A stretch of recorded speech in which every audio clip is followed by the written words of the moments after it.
Pnömoni halk arasındaki ismiyle zatürre, akciğer parankimi dediğimiz alveolleri tutan ve çoğu zaman mikrobik bir hastalığa bağlı olarak oluşan akciğer iltihabına verdiğimiz isimdir. Zatürre ayrıdır, bronşit ayrıdır.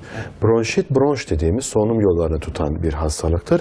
Ama zatürre, alveol dediğimiz akciğerin bizzat kendisini tutan bir iltihabi hastalık olarak karşımıza çıkmaktadır. Bunun farklı etkenleri vardır. Bir takım mikrobik ve non-mikrobik hadiseler bunu yapabilir. Ama özellikle mikrobik hadiseler içinde özellikle bakteriler bunu çok fazla derecede yapar.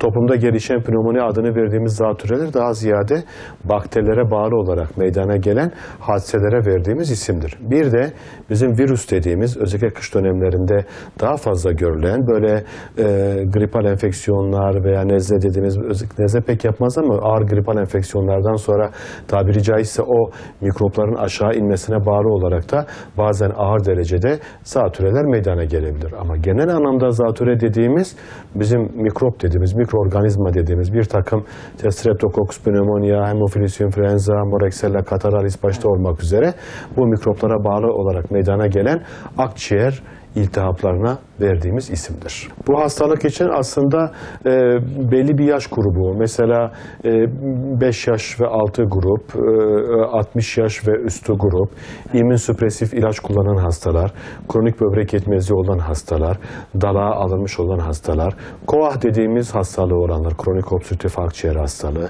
bronşektazi adını verdiğimiz bir takım hastalığı olanlar özellikle ve tabii ki sağlık personeli risk grubu altında kabul edilen vakalardır. Ama bütün toplum içinde de elbette ki bu risk grupları her zaman vardır. Bunların dışında da toplumda her zaman için kişi kendine dikkat etmediği zaman zatüre gelişme ihtimali son derece yüksektir.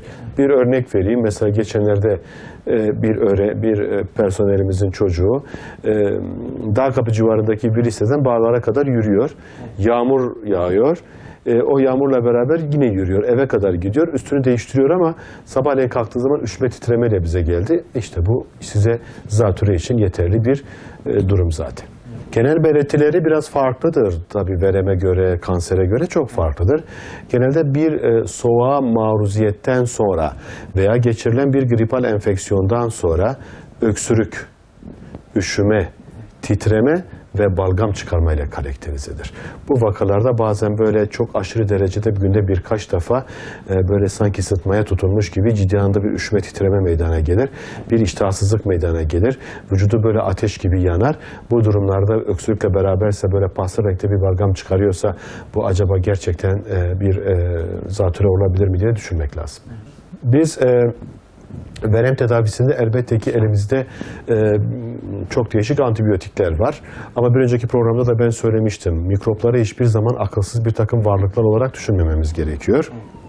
Bu zatüre mikroorganizmaları da düzenli tedavi edilmedikleri takdirde daha ağır bir şekilde karşımıza çıkabilmektedirler. Biz daha ziyade bu mikrobik hastalıklarda antibiyotikleri kullanıyoruz. Ama buradan da ben şunu söylemek istiyorum. Bu programların böyle bir faydası oluyor. Lütfen hekiminiz size söylemediği müddetçe siz antibiyotik kullanmayınız. Yani kalkıp işte ben biraz üşüme titremem ama ben gidip eczanede bir antibiyotik alayım, yok komşunun bir antibiyotiğini alayım kullanayım, bunlar son derece yanlıştır. Bazen kullandığınız antibiyotik size zarar da verebilir. Şunu asla unutmayınız. Kullandığınız her bir ilaç aslında bir nevi bir kimyevi bir maddedir. Yani biz size kalkıp orada su vermiyoruz, ekmek vermiyoruz. Ama gerektiği zaman da sizlere en ağır ilaçları da verebiliyoruz. Bazen öyle hastalıklar vardır ki mesela viral hastalıklar, elbette viral hastalıklarda antibiyotiğe gerek yoktur. Semptomatik tedavi, nane, limon kabuğu, ıhlamur bile yeterli olabilir.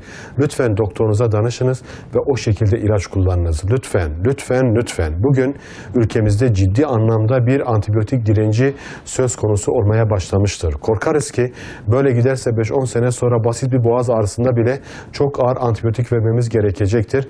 Lütfen hekimimize danışmadan antibiyotiğimizi kullanmayalım.